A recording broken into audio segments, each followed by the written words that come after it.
La ilaha illallah wahdahu la syarikalah wa asyhadu anna Muhammadan abduhu wa rasuluh. Allahumma salli wa sallim ala nabiyyina Muhammadin alladzi balagha risalah wa adal amanah wa nasahal ummah wa jahada fi sabilihi haqqa jihadi wa ala alihi wa ashabihi wa man tabi'ahum bi ihsanin ila yaumiddin. Amma ba'd. Wa ya ayyuhal hadirun usikum wa iyaya nafsi bitaqwallah faqad fazal mu'minunal muttaqun haitsu qala Allah ta'ala fi kitabil karim ba'da an a'udzu billahi minasyaitonir rajim. Ya ayyuhalladzina amanu taqullaha haqqa tuqatih wala tamutunna illa wa antum muslimun. Wa qala aidan ya ayyuhalladzina amanu taqullaha wa qulu qawlan sadida yuslih lakum a'malakum wa yaghfir lakum dzunubakum wa may yuti'illaha wa rasulahu faqad faza fawzan adzima. Ibadallah ma'asyiral muslimin, sidang Jumat rahimakumullah. Pada kesempatan yang berbahagia ini, mari kita senantiasa memanjatkan rasa syukur kita kehadirat Allah Subhanahu wa ta'ala atas limpahan rahmat, nikmat, hidayah dan taufiknya kepada kita sekalian, sehingga kita dapat menghadiri undangan Allah Subhanahu wa ta'ala untuk menunaikan salat Jum'ah dan mendengarkan khatib.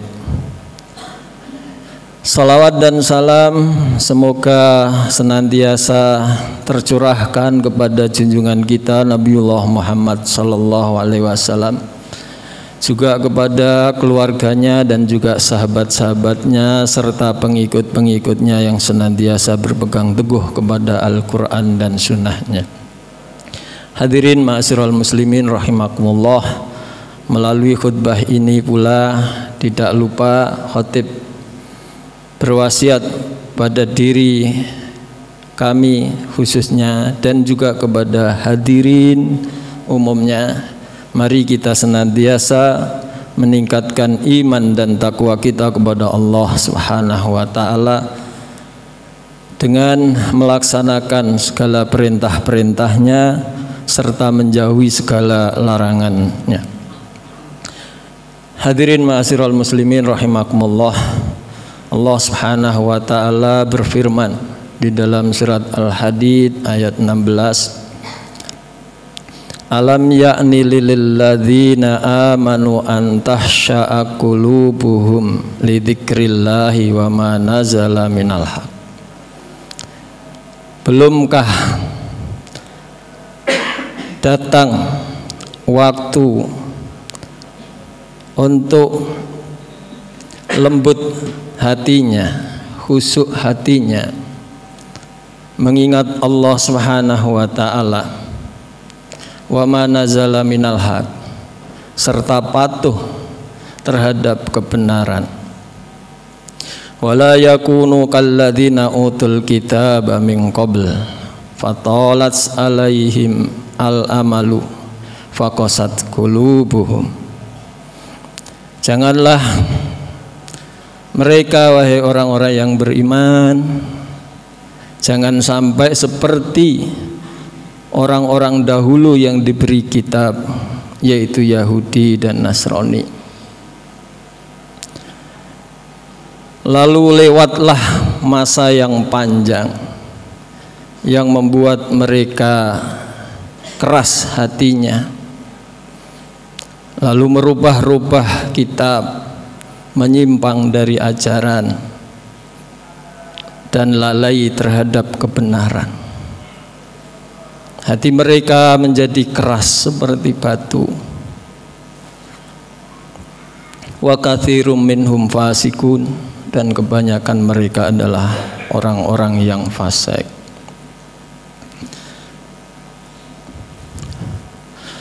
Fudail bin Iyad, seorang tabi'in Dulu beliau adalah seorang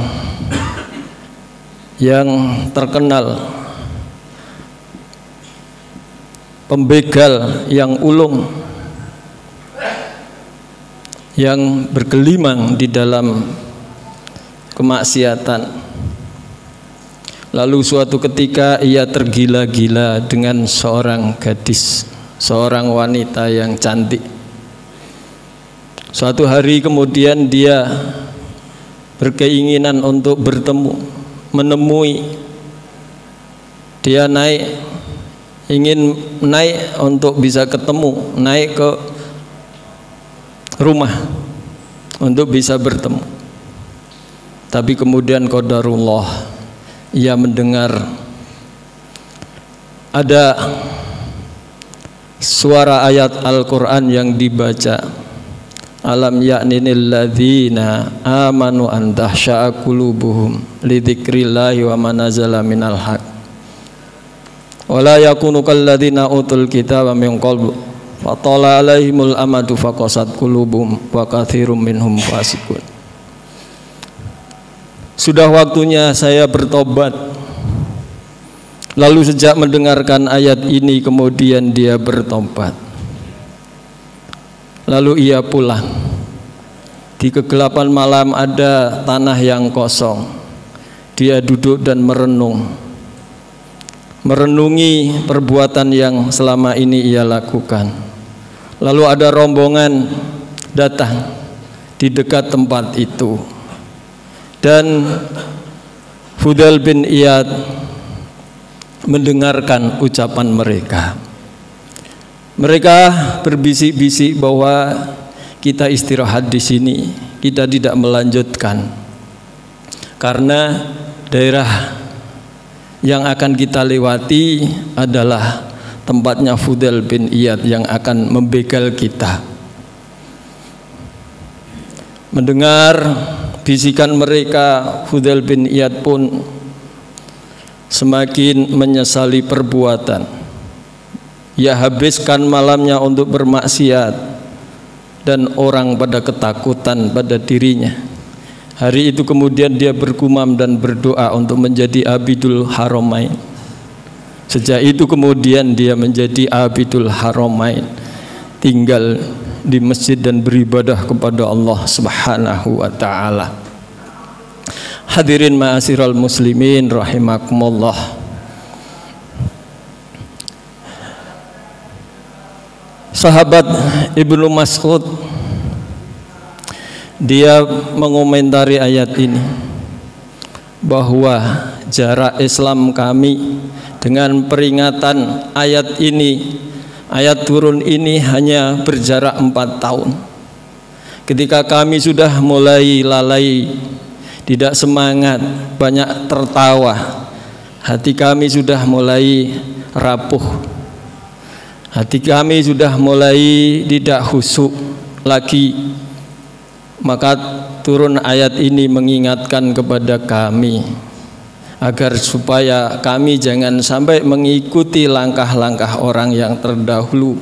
Masa yang panjang, tidak ada nabi, tidak ada yang memberi peringatan, lalu hati mereka menjadi keras seperti batu, lalu mereka merubah kitab. Lalu ketika datang kepada mereka Nabiullah Muhammad SAW, mereka menolak kebenaran. Hanya berjarak 4 tahun itu sudah ada peringatan alam yakni lil ladzina amanu an tahsha'a qulubuhum li dzikrillah. Hadirin ma'asyiral muslimin rahimani wa rahimakumullah. Khusyuk ini adalah sangat penting agar kita selalu mengingat Allah, zikir kepada Allah, mengingat Allah Subhanahu wa taala. Sebagaimana Rabi bin Haythami yang selalu ingat kepada Allah, mengamalkan nilai-nilai ajaran Islam. Ia selalu ghadul basar, menundukkan pandangan. sehingga ketika ia bertamu kepada temannya Ibnu Mas'ud, jariyahnya atau budaknya keluar dan menyambutnya, dan dia mengira selama 20 tahun dikira ia buta, padahal dia tidak buta, ia hanya ghadul basar. Karena hatinya yang lembut dan khusyuk tersebut, mengira dia buta. Wahai Ibnu Mas'ud, telah datang temanmu yang buta. Lalu Ibnu Mas'ud keluar dan menyambut dan membacakan ayat setiap dia datang. Wa basyiril muhbitin, bergembiralah orang-orang yang patuh kepada Allah Subhanahu wa taala. Berilah kabar gembira kepada orang-orang yang patuh kepada Allah Subhanahu wa taala. Hadirin ma'asyiral muslimin rahimakumullah. Nabiullah Sulaiman alaihissalam, dia mengatakan, wa qala inni ahbabtu wa qala inni ahbabtul minal khairi an dzikri rabbi hatta tawarat bil hijab rudduha alayya fatafiha masham bisuki wal a'na. Faqala inni ahbabtu hubbal khairi, sesungguhnya aku ini menyukai suatu keindahan, menyukai suatu yang bagus, dan sesuatu yang bagus itu adalah kuda. Dia Allah anugerahkan, Allah berikan kepada dia kuda yang indah, yang bagus dan cepat larinya. Tapi kuda ini kemudian membuat ia lalai an dzikri, dari mengingatku, hatta tawarat bil hijab, hingga tenggelam matahari. Lalu karena itulah ia kemudian memerintahkan rudduha alayya fatafiha masam bisuki wal a'na, bawakan kuda itu ke sini. Lalu ia mengusapnya, kaki dan lehernya, maksudnya kemudian dia menyembelih lehernya dan memotong-motong kakinya, karena kuda yang indah itu tadi membuat dia lalai dari zikir kepada Allah Subhanahu wa ta'ala. Itulah khusyuk, itulah kelembutan hati. Hadirin ma'asyiral muslimin sidang Jumat rahimakumullah, mengingat Allah akan kita aplikasikan dalam sholat, karena salah satu di antara tujuan sholat adalah untuk mengingatku. Aqimis sholah lidzikri, dan dirikanlah sholat untuk mengingatku.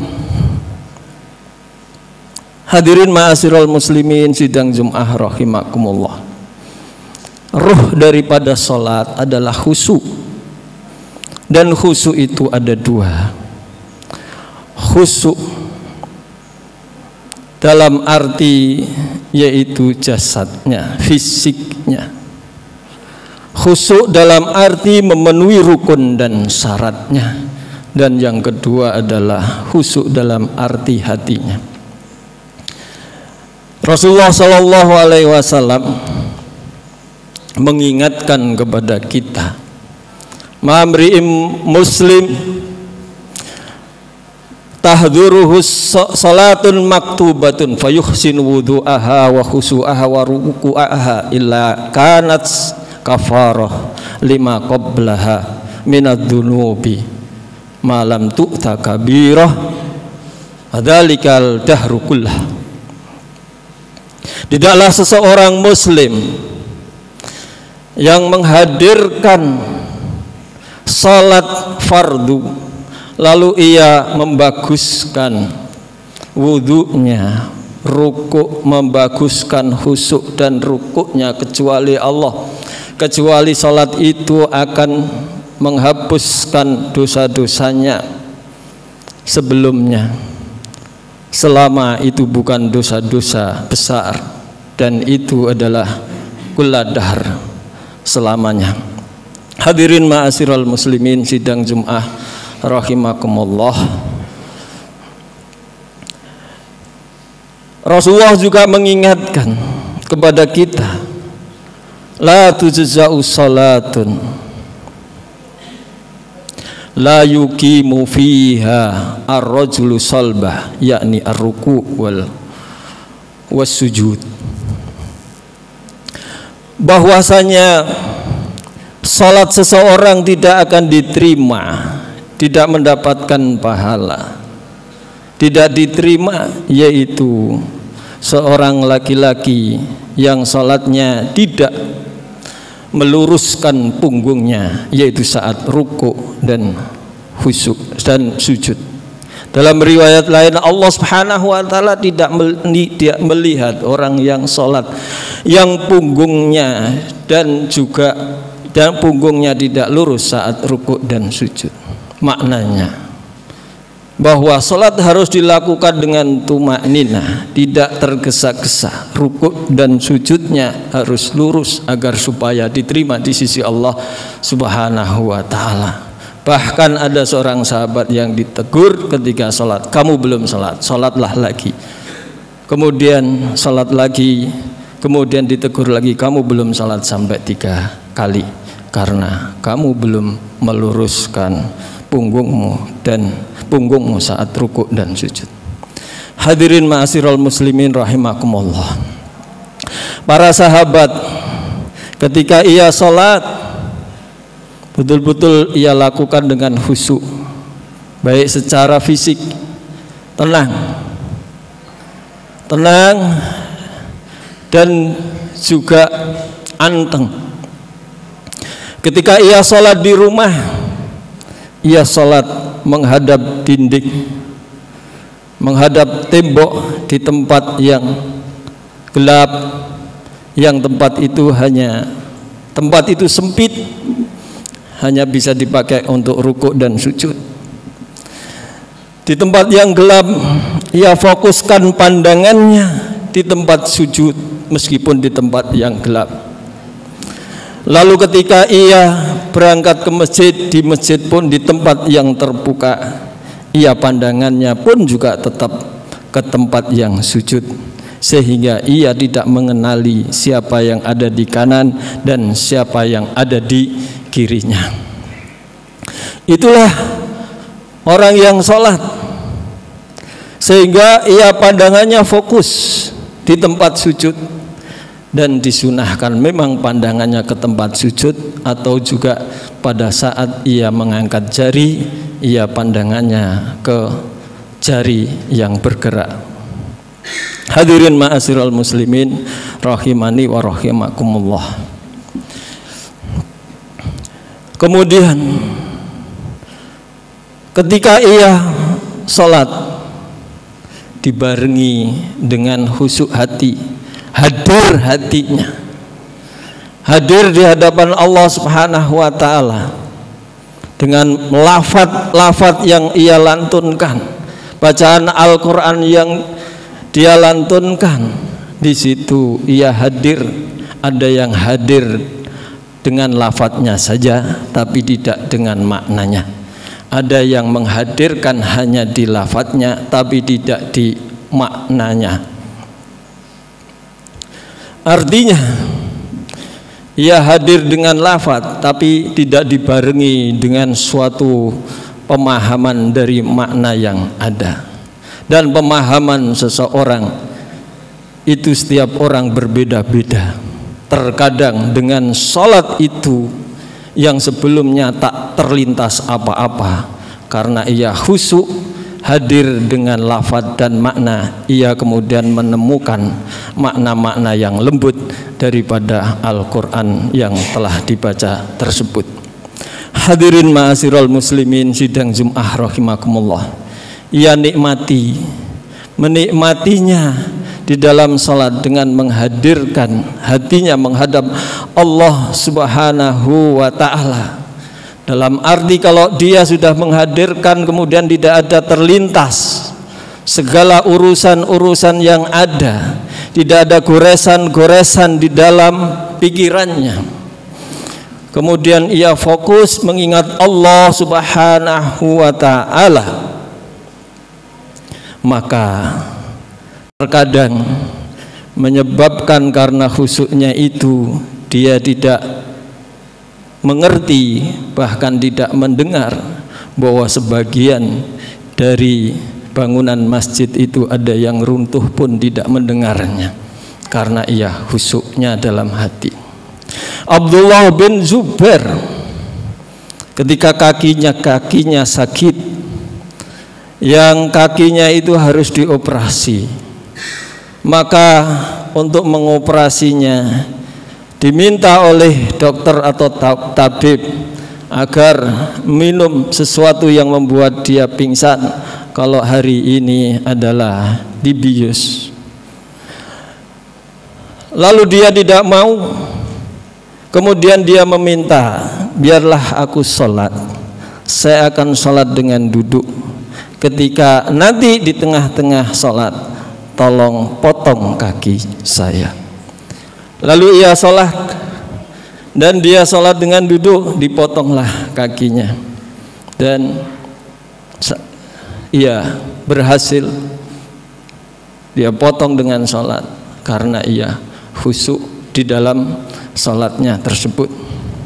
Nabiullah Ibrahim alaihissalam, yang detak jantungnya dia ketika sholat, ada yang bilang bahwa detak jantungnya itu dapat didengar 2 mil karena ia khusyuk di dalam sholat. Zubair bin Awam kalau sholat ia ruku, burung-burung pun mencok di punggungnya karena ia mengira bahwa itu adalah bongkahan daripada pohon yang roboh. Hadirin ma'asyiral muslimin rahimani wa rahimakumullah. Memang sholat itu sangat menyibukkan sebenarnya. Sholat betul-betul sibuk karena sholat itu betul-betul konsentrasi, fokus dalam segala hal.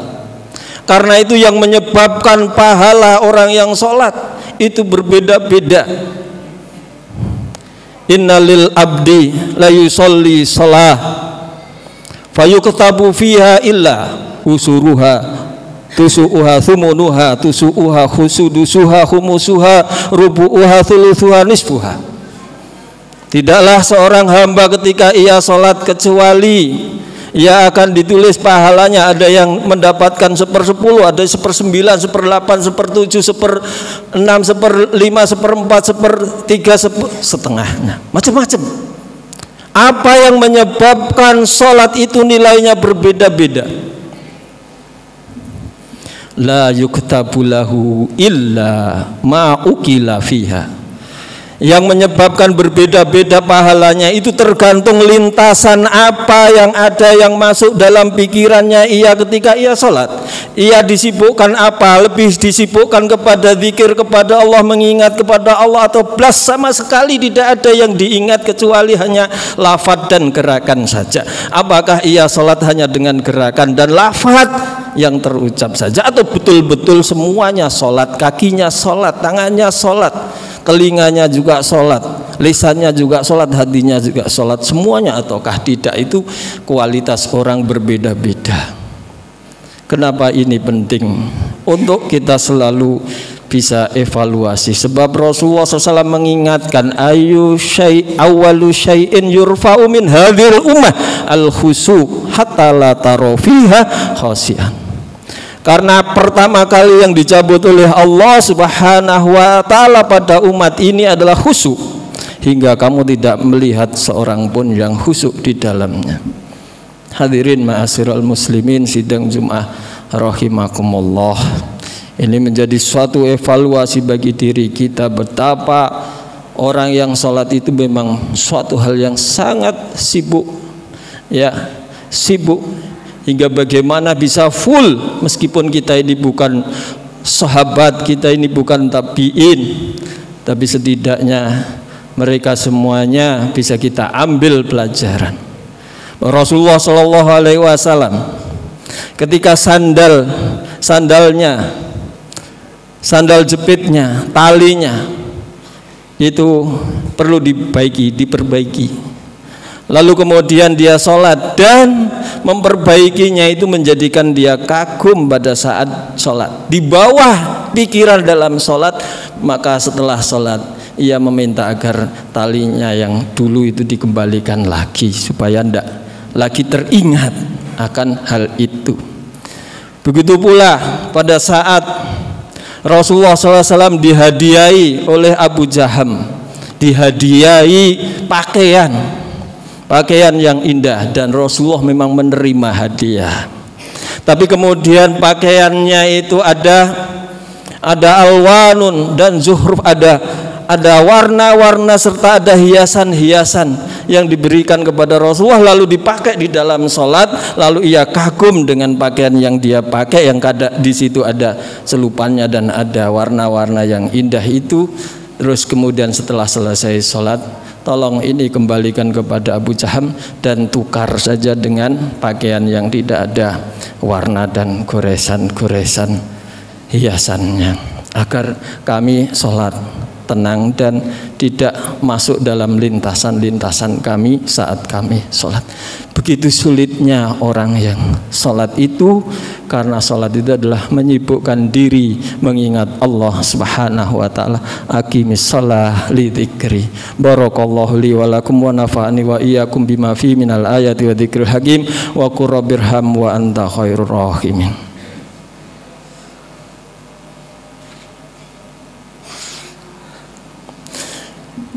Alhamdulillah nahmaduhu wa nasta'inuhu wa nastaghfiruhu wa na'udzu billahi min syururi anfusina min sayyiati a'malina. May yahdihillahu fala mudhillalah wa may yudlilhu fala hadiyalah. Asyhadu an la ilaha illallah wahdahu la syarikalah wa asyhadu anna Muhammadan abduhu wa rasuluh. Hadirin ma'asyiral muslimin, sidang Jumat rahimakumullah.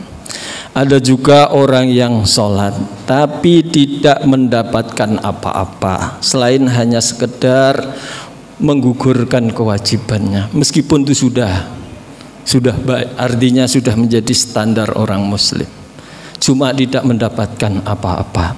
Kam qaimin fi hadhihi illa at-ta'ab, hadhihi fi shalah illa ta'ab wan nasab. Berapa banyak orang yang mendirikan sholat, bagiannya, pahalanya, bagian dia dari sholat itu hanya mendapatkan yaitu ta'ab, rasa letih dan lelah. Tapi kalau kita bisa menikmati sholat, maka tidak akan terasa lelah, tidak akan terasa letih. Yang ada adalah nikmat kita menghadap Allah Subhanahu wa ta'ala. Bisa menghadirkan hati kita di dalam sholat itu adalah kenikmatan yang sangat luar biasa.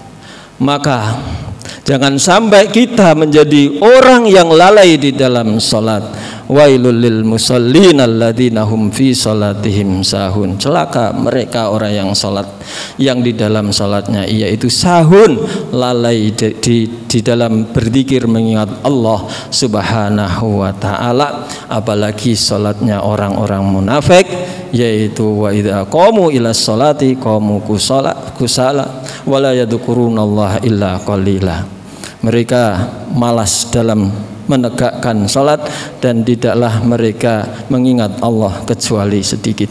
Semoga Allah Subhanahu wa ta'ala senantiasa memberikan kepada kita kekuatan dan bimbingan hidayah dan taufiknya, sehingga kita menjadi hamba-hamba Allah Subhanahu wa ta'ala yang senantiasa khusyuk kepada Allah Subhanahu wa ta'ala, baik khusyuk di dalam salat maupun khusyuk di luar salat.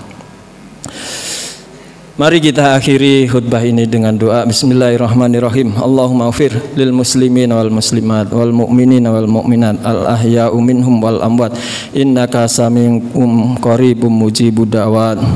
Allahumma inna nas'aluka qalban khashi'an wa lisanan dzakiran wa badanan sabiran wa zaudatan tu'inuna fi amri dunya wal akhirah.